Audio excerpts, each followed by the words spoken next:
네, 우리가 계속해서 이 밤에 수요일 밤에 전도서 말씀을 몇 주간 또 읽어 갔는데요. 오늘 그 한 텀의 또 마지막 주간으로 전도서 7장 말씀을 함께 마주하게 됩니다. 오늘 우리 함께 읽은 말씀의 부분은 지혜를 다시 설명함에 있어서 지혜의 실질적인 힘에서 시작해서 우리 인간이 어쩌다 이렇게 복잡하고 꼬인 존재가 되었는지에 대한 그 근원적인 탄식으로 오늘 말씀의 부분들은 끝을 맺어갑니다. 이 전도서 말씀을 통해서 드러나는 이 코엘렛의 치열한 탐구를 통해서 우리가 회복해야 할 것이 무엇일까 하는 질문을 다시 한번 던져보면서 또 말씀을 또 따라가면서 함께 살펴보기를 원합니다. 전도자, 지혜자였던 코엘렛은 지혜가 성읍의 10명의 권력자보다 더 능력이 있다라고 표현하면서 말합니다. 여기서 10명의 권력자라고 하는 표현은 당대에 도시를 좌지우지하던 10명의 원로위원회를 뜻하는 소위 관용구처럼 표현되는 말이었습니다. 그들은 눈에 보이는 힘을 가졌고 또 자신들의 영향력을 입증하려 소리를 높입니다. 하지만 코엘렛은 단 한 명의 지혜자가 그 10명의 권세보다 더 강력하다라고 선포하고 있는 겁니다. 여기서 표현된 이 능력 있게 하는 것, 또 이 힘은 원어로 요새화되다라고 하는 뜻을 가지고 있습니다. 그렇게 지혜는 상대를 공격하는 창의 모습이 아니라 어떤 위기에도 흔들리지 않게 나를 지켜주는 내면의 성벽과 같은 것입니다.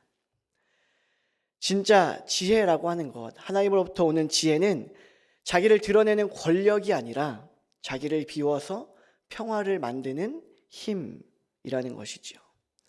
우리는 흔히 지혜를 떠올릴 때 모든 것을 꿰뚫어보는 아주 날카로운 빛이라고 생각할 수도 있습니다. 하지만 진짜 지혜는 결코 날카롭지 않습니다. 이것이 어떤 의미인지 우리 함께 같이 읽어가고 있는 지혜의 언어들이라는 책에서는 알라바스터 창이라는 것을 소개하면서 이 지혜에 대해서 함께 그림을 그리며 설명해가고 있는데요. 그 알라바스터 창이 무엇인지 한번 그림으로 살펴보기를 원합니다. 사진인데요. 이 건물은 이탈리아 오르비에토 대성당이라는 건물입니다. 이 성당의 가운데 부분, 그 삼각형의 그 꼭대기 아래에 있는 원형의 창문 형태를 보시면 이 부분이 바로 알라바스터라고 하는 재료로 이 창문을 만든 것입니다. 이 오른편에 있는 사진이 안쪽에서, 건물 안쪽 성당 내부에서 보았을 때 이러한 빛이 이렇게 들어오는 장면입니다. 놀랍게도 이 아름다운 창문은 소재가 유리가 아니라 돌로 만들어졌습니다. 그래서 저 빛이 들어오는 부분은 돌입니다. 채광을 위한 창문을 왜 굳이 불투명한 돌로 만들었을까요? 만약 투명하고 흠 없는 유리로 창을 내었다면 햇빛은, 우리에게 다가오는 그 빛은 눈을 찌르는 날카로운 직사광선이 되어서 곧바로 쏟아져 들어왔을 겁니다. 저 성당 내부로 말이죠. 하지만 투박하고 불완전한 재료인 돌을 통과한 빛은 다릅니다. 이 돌이 겉면에서 빛을 한번 품어내기 때문에 찌를 듯한 강렬함은 사라지고 또 성당 내부 전체를 부드럽게 감싸는 은은한 빛으로 그 공간 안쪽을 가득 채워 흩뿌려지게 됩니다. 지혜자는 바로 이 알라바스터 창과 같은 존재 아닐까 하는 생각을 이 책에서 함께 고민하면서 말씀을 읽어내려가는 것입니다. 완벽함으로 똘똘 뭉친 지식은 마치 눈을 찌르는 듯한 그 강렬한 스포트라이트, 그것과 그 빛과 같습니다. 그 앞에 서면 눈을 뜰래야 뜰 수 없는 그 강렬한 빛과 같이 느껴지죠. 불편하고 때로는 아프기도 합니다. 그래서 그 빛은 옳은 방향을 짚어줄 수는 있어도 사람의 마음을 포근하게 품어주지는 못할 것입니다. 하지만 20절에서 표현한 선을 행하고 죄를 전혀 범하지 않는 의인은 없다는 사실을 뼈저리게 아는 사람, 이 사람이란 자신의 불완전함을 스스로 알고 인정하는 사람은 이와 같은 모습이 아니라는 것이죠. 타인을 정죄하며 날카로운 칼을 휘황찬란하게 휘두르지 않습니다. 자기를 비워 종의 형체를 입으신 그리스도의 그 비움처럼, 비워내심처럼 성경에서 말하는 이 코엘렛이라는 전도자를 통해서 말하는 지혜라는 것은, 그리고 그 지혜를 겸비한 지혜자는 자신의 불완전함을 인정하기에 타인에게 결코 눈부시거나 날카롭지 않은, 상대방의 마음 깊은 곳까지 스며드는 부드러운 빛이 된다는 것이죠. 이것은 자기의라는 우리 안에 계속해서 요동치는 그 오만함을 버릴 때 비로소 내가 마주하는 세상을 치유하는 깊은 겸손의 지혜가 시작된다는 것을 우리가 함께 묵상하며 고백할 수 있기를 바랍니다. 이것이 코엘렛을 통해서 우리에게 드러나는 지혜라는 것입니다. 한편으로 오늘날 우리 시대의 현대인은 특별히 더 타인의 시선에 가장 민감한 종족을 계속 양산해내는 것 같습니다. 특히 젊은이들 사이에서는 SNS의 좋아요, 요즘은 좋아요라고 하는 표현이 또 익숙해지기도 했는데요. 그 좋아요 숫자에 일희일비하기도 하고, 굳이 그러한 것들이 아니더라도 우리는 누군가 나를 어떻게 평가할지 어쩌면 많은 시간을 전전긍긍하며 살아가고 있는지도 모르겠습니다. 프랑스의 작가이자 철학자였던 사르트르라고 하는 사람은 타인의 시선은 나를 타락시킨다라고 하는 표현을 사용해서 우리의 존재를 설명하려 하기도 했습니다. 남의 눈치를 보느라 진짜 나로 살지 못하기 때문입니다. 코엘렛은 말합니다. 사람들이 하는 모든 말에 내 마음을 두지 마라. 심지어 내 종이 나를 저주하는 소리가 들려도 못 들은 척하라 라고 표현합니다. 어떻게 그럴 수 있을까요? 바로 22절의 성찰 때문입니다. 너도 가끔 사람을 저주하였다는 것을 내 마음도 알고 있느니라. 이 표현을 들으며 또 묵상하실 때 어떤 생각, 어떤 마음이 드십니까? 이것은 어쩌면 제가 표현하자면 너무나도 지독하게 솔직한 지혜입니다. 내가 완벽하지 않으며 나 또한 누군가를 비난했던 죄인임을 직시하는 사람은, 그것 앞에서 정직하게 마주하는 사람은 반대로 타인의 비난에 쉽게 나라는 존재도 무너지지 않는다는 겁니다. 그럴 수도 있지. 나도 그랬으니까. 아이러니한 표현이기도 하지만 이렇게 넘길 수 있는 여유, 이것 또한 바로 지혜가 주는 최고의 방어막의 한 국면이라는 겁니다. 남의 입술에 내 행복을 맡기지 않는 내적인 자유이기도 하고요. 그것이 10명의 권력자도 갖지 못하는 지혜자의 진짜 실력이자 거기서 우러나오는 힘, 능력이라는 겁니다. 코엘렛은 스스로 내가 지혜자가 되겠다라고 다짐하면서 전심을 다해 했습니다. 하지만 그가 도달한 결론은 지혜가 나를 멀리하였다 라고 표현할 수밖에 없는 정직한 선언이기도 했습니다. 24절의 말씀은 그 이유를 이렇게 설명합니다. 이미 있는 것은 멀고 또 깊고 깊도다, 이렇게 표현하는데요.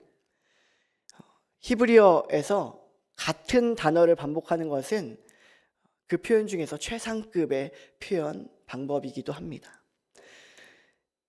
즉 지혜는 인간이 정복할 수 있는 산이 아니라 끝을 알 수 없는 거대한 심연이라는 말입니다. 그래서 내가 다가가 봐서 그 끝을 알 것만 같아도 결코 그 끝을 알 수 없는 그 깊은 그 깊이를 전혀 헤아릴 수 없는 그것이 지혜이구나 라는 사실을 깨달을 수밖에 없게 되었다는 것이죠. 우리는 세상을 살면서 산딸나무 잎이 곤충을 부르기 위해서 색을 바꾸는 그 신비나 또 코스모스 한 송이에 담긴 그 우주의 질서를 보게 됩니다.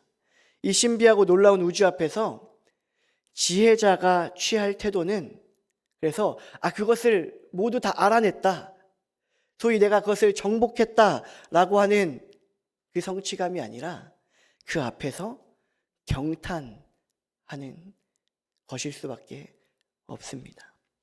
세상을 그저 내 삶의 도구나 수단으로만 대하는 사람은 결코 볼 수 없는 세계, 그 하나님이 지으신 세계가 이 놀라움을 통해서 그것에 감탄하고 감격하는 그 놀라움을 통해서 열리기 때문입니다. 그런데 왜 지혜는 우리를 멀리 할까요? 사실 지혜는 늘 그 자리에 있지만 우리 안에 비늘 같은 그것이 우리 앞에 가장 가까이에 와 있는 그 지혜를 보지 못하게 합니다. 우리의 마음에는 오래된 생각의 골이 있습니다.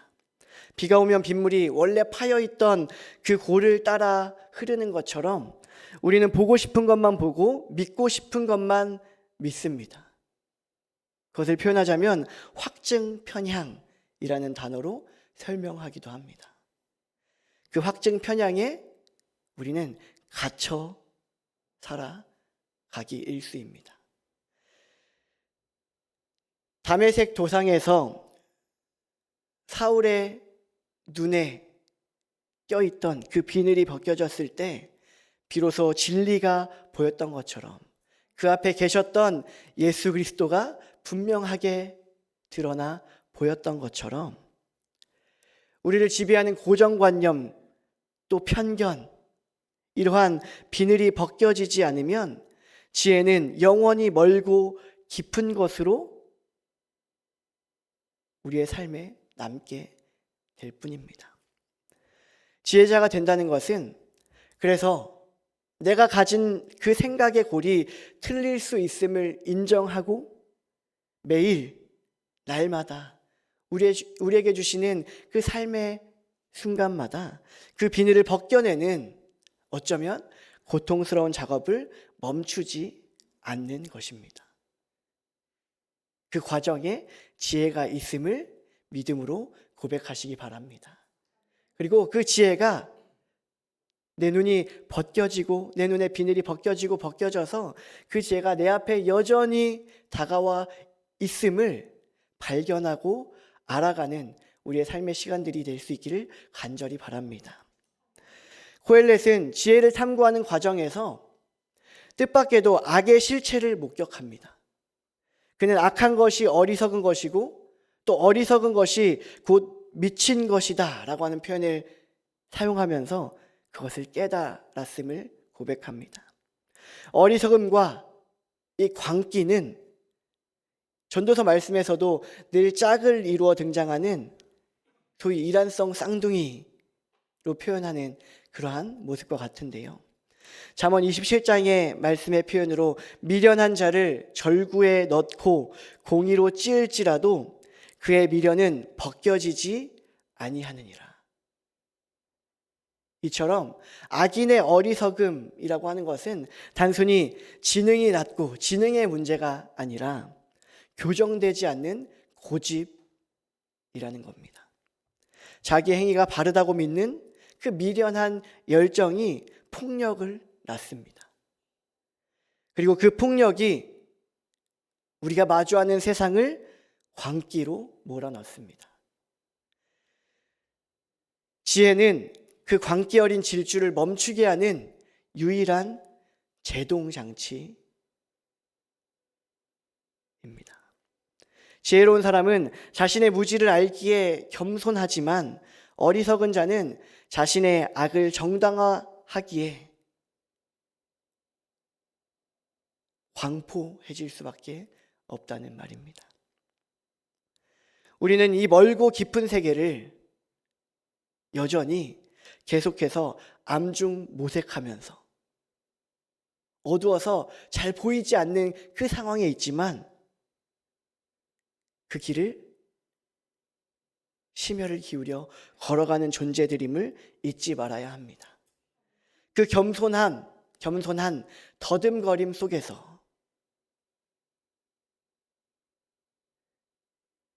비로소 악의 광기를 이길 참된 명철이, 그 지혜가 우리 안에 다시금 깃들기 때문입니다. 그래서 오늘 그 더듬거려 지혜를 향하여 나아가는 우리의 삶의 걸음이 복됨을 믿음으로 받으시기 바랍니다.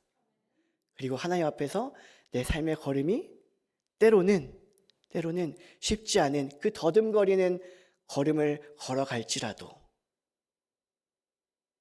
나의 아버지 앞에서 내 삶의 순간이 복됩니다 고백하며 찬양하시기 바랍니다. 고엘렛은 지혜를 찾는 여정 속에서 또한 아주 위험한 존재를 목격하기도 합니다. 26절에 표현된 대로 마음은 올무와 금을 갖고 손은 포승 같은 여인입니다. 그래서 이 여인은 사망보다 더 쓰도다 이렇게 표현하기도 합니다. 그런데 여기서 말하는 여인이라고 하는 표현은 한정적으로 특정 성별을 비하하는 것이 아닙니다. 이 부분에서는 오해가 없기를 바랍니다. 잠언에서 지혜를 지혜의 여인이라고 의인화해서 우리에게 이야기하고 설명하듯이 여기서의 여인은 인간을 파멸로 이끄는 어리석음, 그것을 어리석음의 여인, 그렇게 의인화하여 상징하며 표현하는 것입니다. 그 어리석음에서 비롯되는 유혹은 달콤하게 다가오지만 그 끝은 그 유혹의 원래의 의미대로 혀를 마비시킬 정도의 쓴맛을 향해 가게 되고요. 결국에는 그 길은 죽음이라는 겁니다. 그런데 인간은 누구나 유혹에 취약합니다. 마음에 빛이 없는 사람, 즉 어리석음의 어둠 속에 거하는 사람일수록 이 정교한 꾀, 유혹의 꾀에 그 그물에 쉽게 걸려들게 마련입니다. 그래서 코엘렛은 1000사람 가운데 한 사람을 찾기가 어렵다, 한 사람의 의인을 찾기가 어렵다라고 탄식하기도 하지요. 이는 인간의 본성이, 우리의 본성이 얼마나 깊이 부패했는지, 그래서 우리 안에서는 도저히 그 지혜를 찾아낼 수가 없는 모습, 그 앞에 또 당면하여 서는 것이죠. 그리고 참된 지혜를 가진 자가 얼마나 희귀한지를 보여주는 문학적인 절규의 표현이기도 합니다.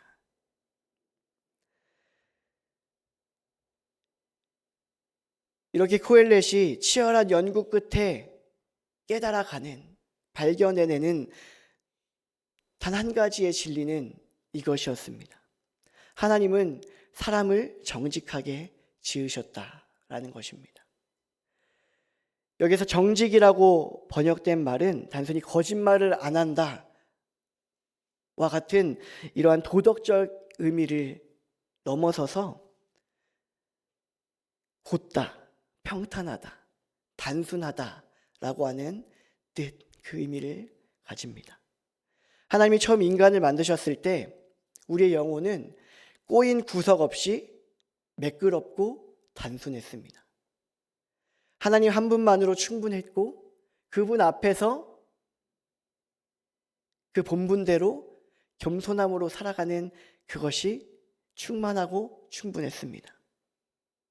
그분의 섭리 안에서 물 흐르듯 순리대로 사는 이른바 순진무구함이 있었습니다. 이것이 우리가 회복해 가야 할, 우리가 다시금 찾아야 할, 새롭게 해야 할 신앙의 본질, 달리 표현하자면 거룩한 단순함입니다. 그러나 인간은 그 단순함을 버리고 많은 꾀들을 내기 시작했습니다. 꾀라는 이 히브리어 원어는 계산, 고안, 인위적인 장치와 같은 것들을 의미하는 말들입니다. 인간은 하나님을 전적으로 신뢰하는 대신 스스로를 보호하기 위해서 복잡한 계산기를 저마다 두드리기 시작했습니다. 이렇게 하면 내 이득이 얼마일까? 또 저 사람이 나를 공격하면 내가 어떻게 방어할까? 끊임없는 자기 방어와 욕망의 계산들이 우리의 삶을 마치 엉킨 실타래처럼 아주 꼬이고 복잡하게 만들었죠. 그래서 오늘날 우리 현대인의 삶이 이른바 낭패인 이유는 능력이 없어서가 아니라, 지식이 없어서가 아니라 너무 복잡해서일 것입니다. 우리가 낸 수많은 꾀들이 도리어 우리를 가두는 포승줄, 우리를 묶어내는 포승줄이 되었습니다.